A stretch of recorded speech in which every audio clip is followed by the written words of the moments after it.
क्या आपने कभी सोचा है कि आपको आपके फुल पोटेंशियल को अचीव करने से क्या चीज रोक रही है? क्या कोई ऐसी इनविजिबल फोर्स है जो आपको कामयाब नहीं होने दे रही? क्या कोई ऐसी चीज है जिसे आप देख नहीं सकते लेकिन वो आपके साथ साए की तरह मौजूद है? जी हाँ, बिल्कुल एक ऐसी फोर्स मौजूद है और उसे कहते हैं ईगो। लेकिन ये सिर्फ एक वर्ड ही नहीं है, बल्कि रायन हॉलिडे की fascinating book ego is the enemy में वो बताते हैं कि ईगो आपकी सबसे बड़ी इत्तेहादी होने के साथ साथ आपकी बदतरीन दुश्मन भी हो सकती है। बहुत सी पावरफुल स्टोरी और प्रैक्टिकल इंसाइट्स के साथ ये बुक हर उस चीज को चैलेंज करेगी जो आपको कामयाब नहीं होने दे रही और आपको रोके हुए है। तो क्या आप अपनी ईगो का सामना करने और अपनी ट्रू पोटेंशियल को अनलॉक करने के लिए तैयार हैं? तो फिर ईगो इज द एनिमी के इस थ्रिलिंग वीडियो रिव्यू को गौर से देखें और अपने अंदर मौजूद दुश्मन को डिस्कवर करें। Chapter 1 introduction. ईगो किसी भी पर्सन के सेल्फ इंपोर्टेंस, सेल्फ स्टीम और सेल्फ इमेज को कहते हैं। इसके जाहिर होने के बहुत से तरीके हैं, जैसे कि अपनी पहचान और तारीफ की ख्वाहिश या फिर दूसरों को कंट्रोल करना और उन पर हुक्म चलाना। ईगो इज द एनिमी में रायन हॉलिडे लिखते हैं कि ईगो कामयाबी और खुशी की राह में एक बहुत बड़ी रुकावट है। उसका मानना है कि जब लोग सेल्फ इंपोर्टेंस पर जरूरत से ज्यादा फोकस कर लेते हैं तो वो उन चीजों को भूल जाते हैं जो वाकई इंपॉर्टेंट होती हैं और फिर इस वजह से वो मुख्तलिफ किस्म के नेगेटिव बिहेवियर का शिकार हो जाते हैं। मिसाल के तौर पर ईगो लोगों को इस गरूर में डाल देती है कि वो पहले ही कामयाब हो चुके हैं और उन्हें मजीद सेल्फ इंप्रूवमेंट की कोई जरूरत नहीं। ये बात उनकी ग्रोथ और डेवलपमेंट को कम कर देती है और आखिरकार वो इनएक्टिव हो जाते हैं। ईगो लोगों को फीडबैक और क्रिटिसिज्म के खिलाफ रेजिस्टेंट बना देती है क्योंकि वो अपने ही आइडियाज और ओपिनियन से हद से ज्यादा अटैच हो चुके होते हैं। ये उन्हें सीखने और चीजों को बेहतर बनाने से रोक देती है और फिर जिसकी वजह से वो बहुत सी अपॉर्चुनिटीज मिस कर जाते हैं। आखिर में ईगो लोगों को मीनिंगफुल गोल्स और एक्टिविटीज को करने के बजाय उनको अपने स्टेटस और इमेज के जुनून में मुब्तला कर देती है। ये एक ऐसी जिंदगी का बाइस बन जाती है जो कि शैलो और अनसेटिस्फाइंग होती है, क्योंकि लोग असल में कोई अच्छा काम करने के बजाय अपनी अपीयरेंस के बारे में फिक्रमंद होते हैं। सेल्फ अवेयर, फोकस्ड और हम्बल रहने से हम ईगो के नेगेटिव इफेक्ट्स को कम कर सकते हैं या उनसे बच सकते हैं और अपनी जिंदगी को ज्यादा मीनिंगफुल बना सकते हैं। चैप्टर 2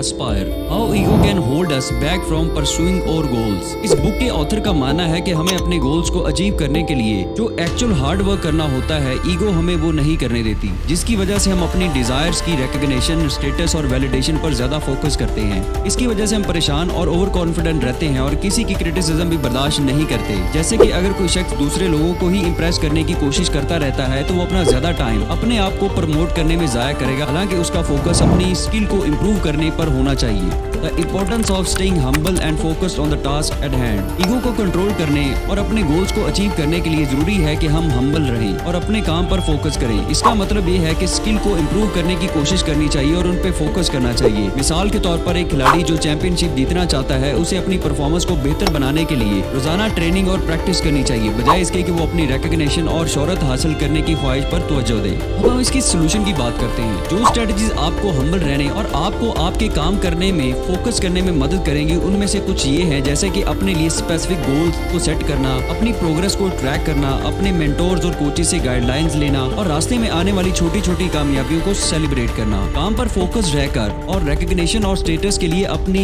ईगो ड्रिवन डिजायर से बचकर हम अपने गोल्स अचीव कर सकते हैं और एक भरपूर जिंदगी गुजार सकते हैं। Chapter 3 success, the danger of ego when we achieve success. Success हमें एक मगरूर बना देती है और ये हमें कामयाबी को बिल्कुल मामूली समझने का बाइस बनती है। ईगो हमें रिस्क लेने और नई चीजों को आजमाने का मौका नहीं देती, क्योंकि हम अपने स्टेटस और रेपुटेशन को प्रोटेक्ट करने पर बहुत ज्यादा फोकस्ड होते हैं। इसे हम एक एग्जांपल से समझते हैं, जैसे कि एक शख्स जिसने अपने कैरियर में बहुत कामयाबी हासिल की हो, लेकिन एज अ रिजल्ट वो बहुत एरोगेंट हो गया हो। वो शख्स ये मानना शुरू कर देता है कि वो इनविजिबल है और वो कोई गलत काम नहीं कर सकता, जिसकी वजह से वो गलत फैसले करने और अननेसेसरी रिस्क लेने पर मजबूर हो जाता है। ईगो के खतरा से बचने का एक तरीका ये भी है कि जब हम कामयाब होते हैं तो हमें मजबूत रहना चाहिए और उस मेहनत और कोशिश को याद करना चाहिए जो हमारी कामयाबी में शामिल होती हैं। हमें क्रिटिसिज्म को भी बर्दाश्त करना चाहिए और रिस्क लेने और नई चीजों को ट्राई करने के लिए तैयार रहना चाहिए, चाहे उसका मतलब हमारी रेपुटेशन या स्टेटस को खतरे में डालना ही क्यों ना हो। The importance of staying grounded, grounded रहना हमें हमारे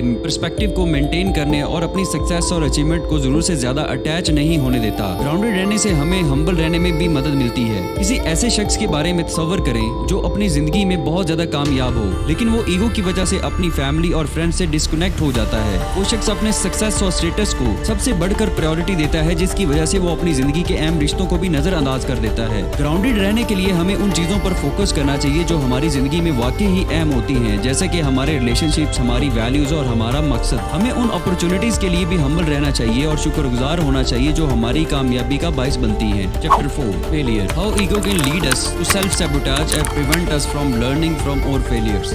ऑथर लिखता है कि ईगो हमें हमारे फेलियर पर बहुत बड़ा रिएक्ट करने की वजह बनती है, जिससे सेल्फ सैबोटेज होती है और हम अपनी मिस्टेक से सीखने के बजाय रिलक्टेंस फील करते हैं।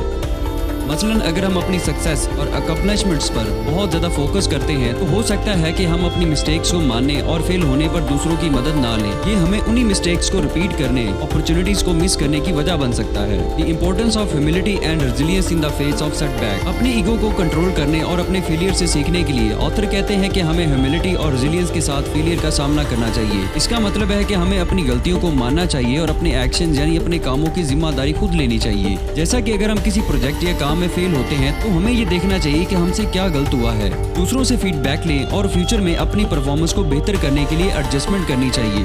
अपने अंदर ह्यूमिलिटी और रेजिलियंस डेवलप करने के लिए कुछ स्ट्रेटजीज को फॉलो करने की जरूरत है, जैसा कि सेल्फ रिफ्लेक्शन, सेल्फ अवेयरनेस की प्रैक्टिस करना और दूसरों से फीडबैक लेना।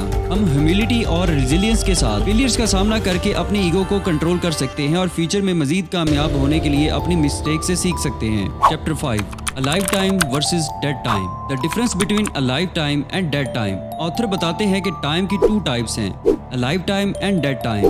A lifetime वो वक्त है जो एक्टिवली अपने गोल्स को अचीव करने में गुजारा जाता है। जिस चीज की हमें परवाह होती है हम उसके लिए काम करते हैं और अपने लिए अपने विजन्स को फॉलो करते हैं। और डेड टाइम वो वक्त है जो ईगो ड्रिवन डिजायर्स पर जाया किया जाता है, जैसे कि टीवी देखना, सोशल मीडिया पर स्वैपिंग करना।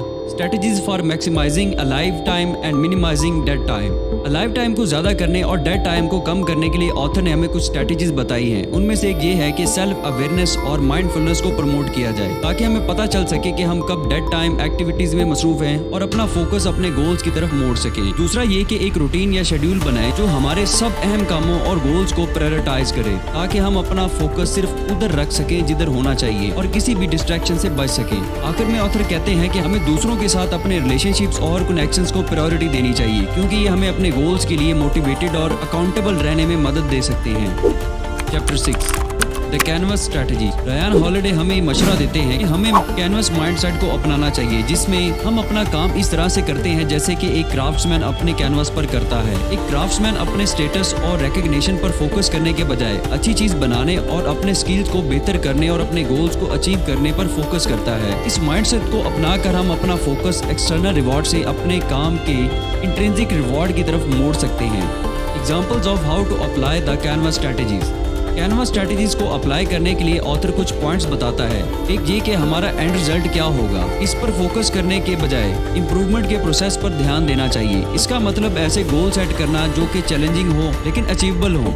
एक और स्ट्रेटजी ये है कि हमें अपने फेलियर से सीखना और आगे बढ़ना चाहिए। इसका मतलब ये है कि हम अपनी गलतियों को रीफ्रेम करें और फ्यूचर में उनको रिपीट ना करें। Chapter 7 the philosophy of Stoics. Stoics एक फिलोसफिकल स्कूल ऑफ थॉट था जिसने नेगेटिव इमोशंस और डिजायर से पाक एक नेक जिंदगी गुजारने की अहमियत पर जोर दिया। उनका मानना था कि इस हसूल के लिए ह्यूमिलिटी और सेल्फ अवेयरनेस जरूरी है। हम अपनी जिंदगी में स्टोइक प्रिंसिपल को इस तरह अप्लाई कर सकते हैं कि हम उन बातों पर फोकस करें जो हमारे कंट्रोल में हैं और जो हमारे कंट्रोल में नहीं उन्हें छोड़ दें। इसका मतलब ये है कि फ्यूचर फियर्स और पास्ट रिजेक्ट्स पर गौर करने के बजाय प्रेजेंट मोमेंट पर फोकस करें। इसका मतलब ये भी है कि सेल्फ कंट्रोल की प्रैक्टिस करें, विजडम और विचो को फॉलो करें और मुश्किलात का सामना करते हुए अपने अंदर लचक पैदा करें। Examples of how to apply stoic principal.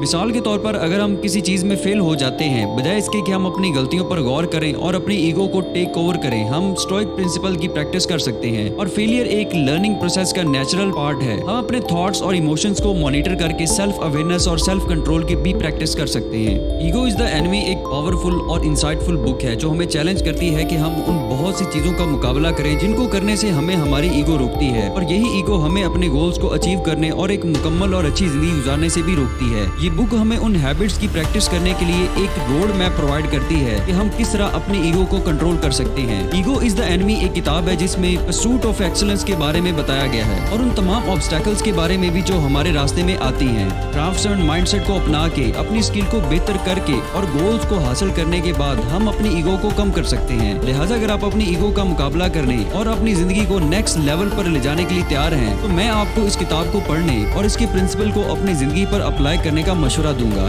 ऐसा करने से आप बहुत से कामयाब अफराद की लिस्ट में शामिल हो सकते हैं जिन्होंने अपनी ईगो को कंट्रोल किया और ग्रेटनेस हासिल की। मुझे उम्मीद है ये वीडियो आपको बहुत ज्यादा पसंद आई होगी। अगर आपको हमारी वीडियो पसंद आई तो अपने दोस्तों के साथ लाजमी शेयर करें। मिलते हैं अगली वीडियो में। Thank you for watching. This is best solution in a short time.